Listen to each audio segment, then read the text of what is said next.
Assalamualaikum warahmatullahi wabarakatuh. Salam kebajikan, salam sejahtera bagi kita semua. Saya Dwi Gian Mahendra dengan NIM 21 2020 091 dari kelas MG103B. Pertama-tama saya mengucapkan terima kasih kepada dosen pengampu komunikasi bisnis yang telah memberikan kesempatan saya untuk melakukan presentasi pada kali ini, dan juga teman-teman yang telah meluangkan waktu untuk melihat presentasi saya di channel YouTube ini.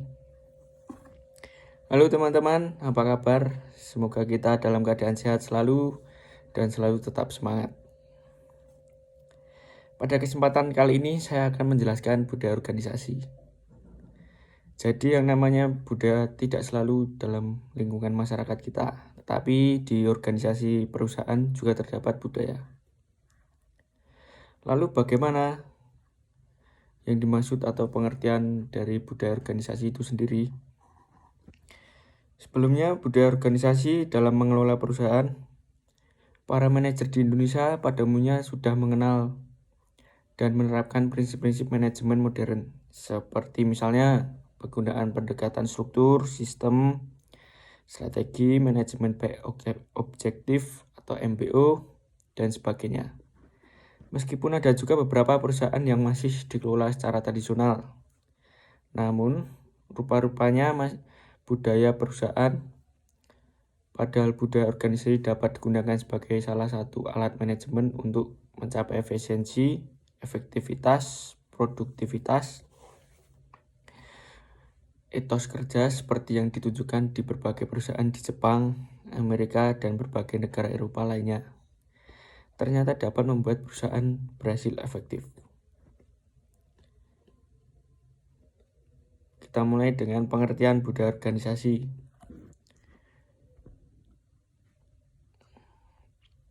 Budaya organisasi dapat didefinisikan sebagai perangkat sistem nilai-nilai atau values, keyakinan-keyakinan, asumsi, atau norma-norma yang telah lama berlaku, disepakati dan diikuti oleh para anggota suatu organisasi sebagai pedoman berlaku dan pemecahan masalah-masalah organisasinya.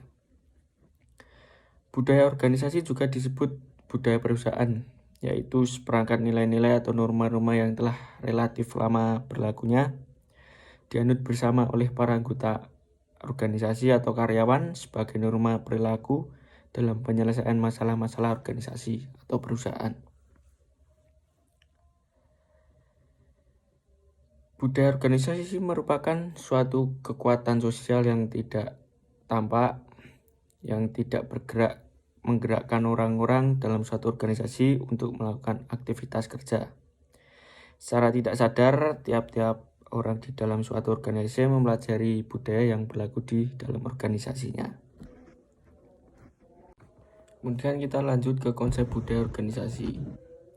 Budaya organisasi adalah suatu konsep yang sangat bervariasi, terbukti dari adanya sekian banyak definisi yang sangat berbeda-beda yang dapat ditemukan dalam kepustakaan. Hal ini disebabkan oleh berbagai pandangan, pendekatan, minat masing-masing yang berkepentingan dari berbagai kalangan akademis maupun praktisi. Suatu tinjauan yang kritikal terhadap kepustakaan mengungkap bahwa pengertian budaya yang berdasarkan atas empiri dalam perangkat organisasi masih sangat jarang, dan jika ada ternyata belum memuaskan.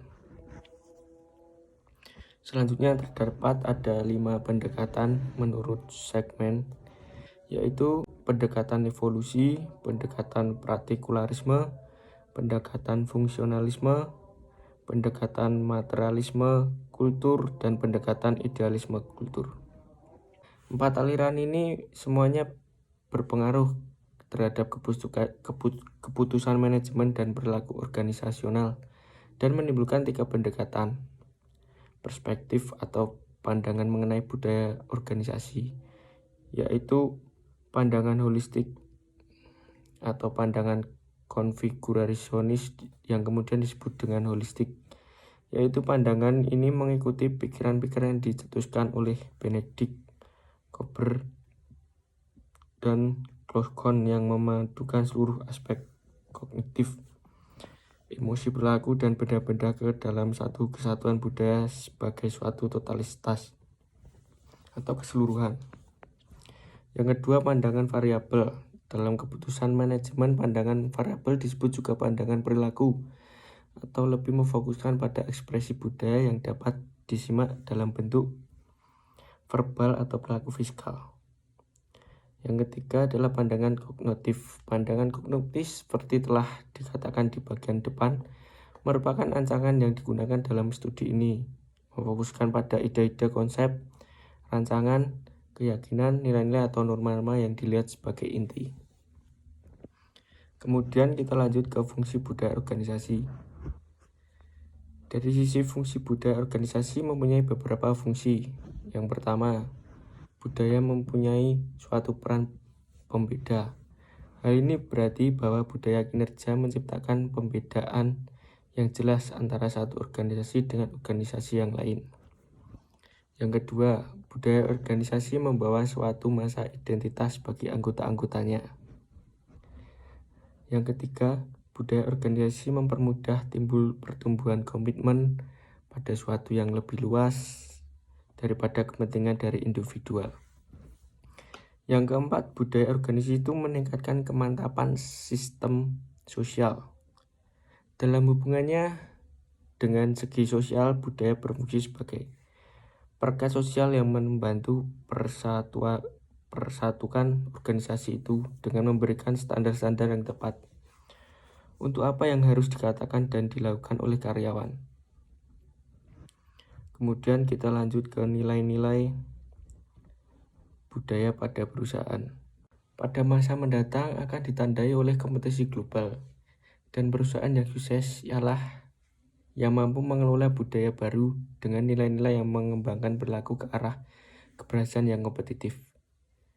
Kita sedang memasuki era baru dan peradaban baru yang bersifat global, saling tergantung, saling bersaing. Kemudian kita lanjutkan ke manfaat budaya organisasi. Yang pertama, manfaat budaya organisasi yaitu membatasi peran yang membedakan antara organisasi yang satu dengan organisasi yang lainnya. Setiap organisasi mempunyai peran yang berbeda sehingga perlu memiliki akar budaya yang kuat dalam sistem dan kegiatan yang ada dalam organisasi. Yang kedua, manfaatnya yaitu menimbulkan rasa memiliki identitas bagi para anggota organisasi.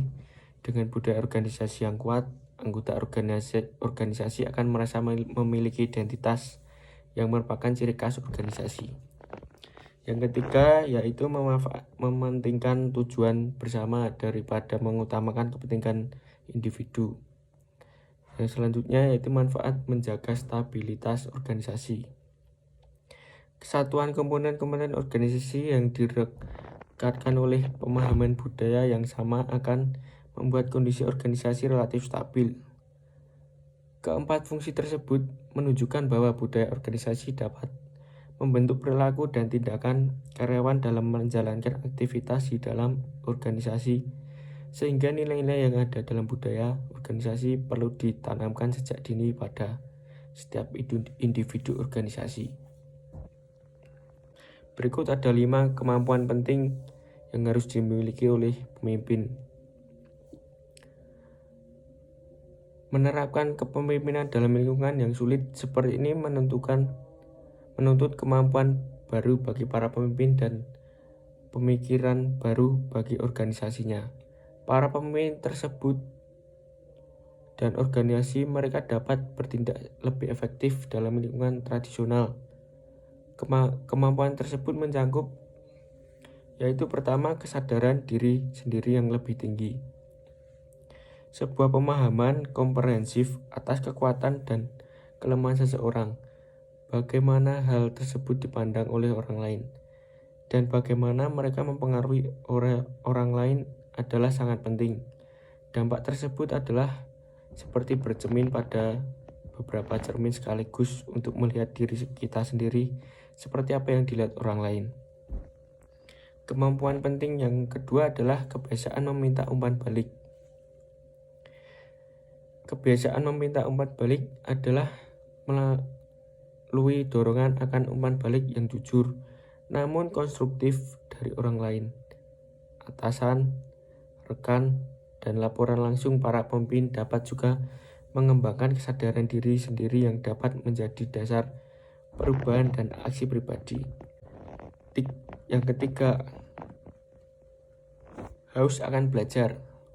Gampang menerima pengetahuan baru dan kemampuan untuk mengubah perspektif dan perilaku seseorang yang berdasarkan hal itu dapat merupakan hal penting. Pengalaman di pekerjaan merupakan guru yang terbaik. Tantangannya adalah bagaimana belajar dari pengalaman secara konsisten dan menyesuaikan perilaku seseorang. Kemauan keras untuk belajar juga dikaitkan dengan kreativitas dan kepadanya kemampuan untuk memberikan kerangka pada perspektif baru untuk berpikir dengan cara-cara baru.